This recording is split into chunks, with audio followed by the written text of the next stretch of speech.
Yeah, I am Jonas Kibriev. I play Elio in Disney Pixar's new Elio. 3 words, brave, loyal, and exciting. With the Pixar movie especially, I worked on different voiceover things and animated things before, but I think what's super special with Elio and in Pixar in general is just how long of a process that it can be. I mean, I started working on this movie when I was 11, turning 15, so 4 years almost. And I think for the whole 4 years that I've worked on it, it's never been boring. Like, it's always been so fun to work on, and I think you could be in a session for 3 hours just working on the same scene, and then when you come back the next day, you could be working on the same scene again. And I think what's great is that they take so much time into perfecting each scene, and that's what makes it maybe different and more challenging than others. Elio's story is a story I think that lots of people go through, kids, teenagers, and adults, everybody, all ages. He's going through grief at a young age that I feel like no kid should have to go through. Losing both parents at such a young age, and also just feeling lonely and feeling like you don't really belong in your home. And I think that's a very important thing that people should know, is that you will always belong, and there's always people that love you, and you should never feel alone. They should expect to cry, to laugh, and to just experience this amazing universe that Pixar has created. And I was lucky enough to see this movie early, and Pixar is so talented, and they're really good at creating like things that you've never seen before, especially like the Communiverse. Hi, I'm Domi Shi, and I'm one of the directors of Elio. I'm Madeline Sharafian, and I'm the other director of Elio. Elio was actually inspired by Adrian Molina. That was the concept was his initial idea. He grew up on a military base. His dad was a military dentist, and he felt very out of place there. He felt like this weird artsy kid who just didn't know how to fit in. And when Domi and I joined the project, that was something that we really related to. We both felt that way, and we both poured all our energy into art as a way to kind of find our people. And in the movie, that's sort of what Elio is doing, just with a totally different goal. He's pouring all his energy into alien research so that he can be abducted, because all he really wants is to find a place that he belongs and is wanted. I mean, our story at the core of it is a story about a lonely boy who learns how to connect with others, who learns how to make his first friend by going on this galactic space adventure. So our hope is that audiences will also feel inspired to connect with the people around them as well.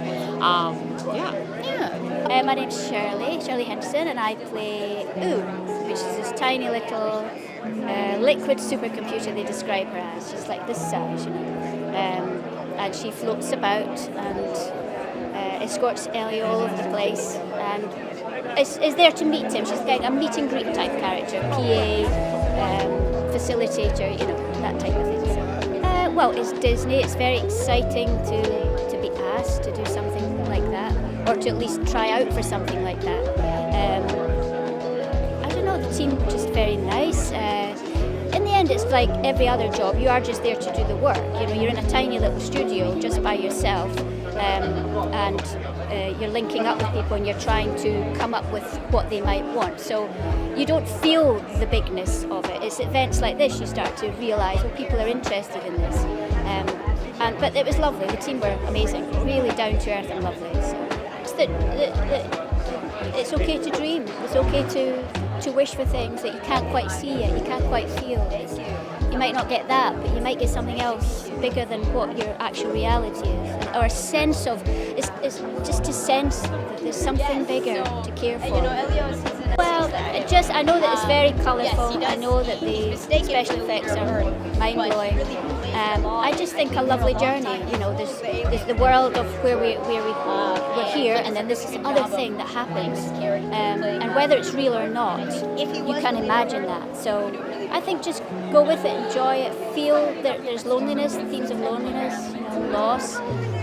It's okay to know about that and to feel that young sometimes. A lot of kids have felt things like that, but there's still a life to live and there's lots to do and there's lots to feel good about.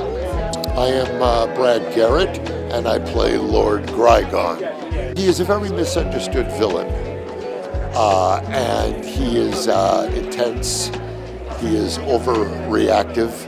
Actually, you know what, they should come up with an overreaction figure. I don't know if they've ever done that, but he would be perfect for that. Could be my bad acting.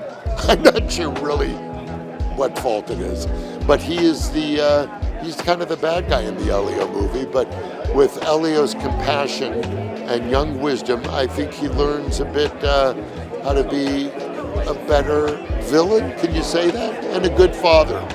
That's what it's about. Actually, I do. Believe it or not, my childhood was, I was bullied a lot.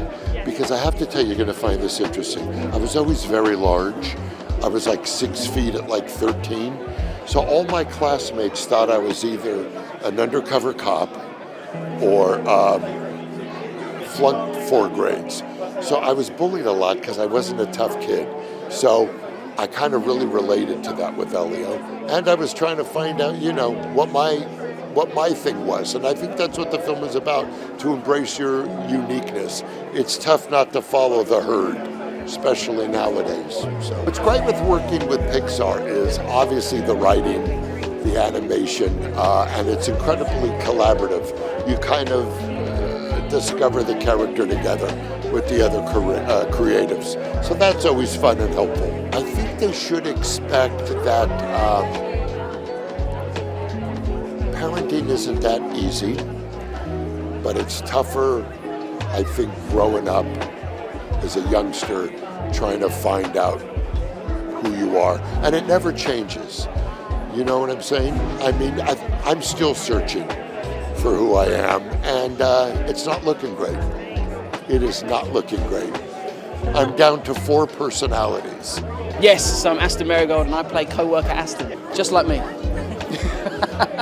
Quite literally, yeah. I think so, definitely. I think for me, when you look at the adventure of finding yourself and kind of growing up in a world of, when I was young, performing and loving to kind of sing and dance, it was never really looked upon in, I would say, the most stereotypical way. It was always kind of football, let's do football and basketball and whatever, and athletics and whatever, and I did that, but I always leaned towards performing, acting, singing, and it was always kind of sometimes hard to find your place, but as soon as you do, it's a bit like, oh, this is my people. Like, this is where I belong. This is what I love to do. So, yeah, the kind of running theme through this, through this film is definitely heartwarming.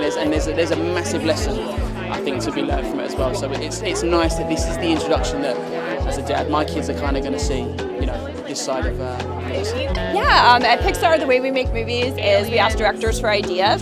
So Adrian Molina pitched a what if story, a question of what if the world's weirdest 11-year-old was accidentally abducted and mistaken as the leader of Earth, and we were all excited about that. And then Domi and Maddie pitched, and what if he always wanted to go to space? What if he was dreaming about being abducted? And then we kind of ran with that. And then at Pixar, we often then turn to a why question, like why does he want to go to space? And that led us to kind of loneliness. And we love that story about this little lonely boy that feels like he doesn't fit in, because I think we all have felt that way at one point or another. I think the most exciting thing was the scope we were able to create of the communiverse and how many different aliens there were.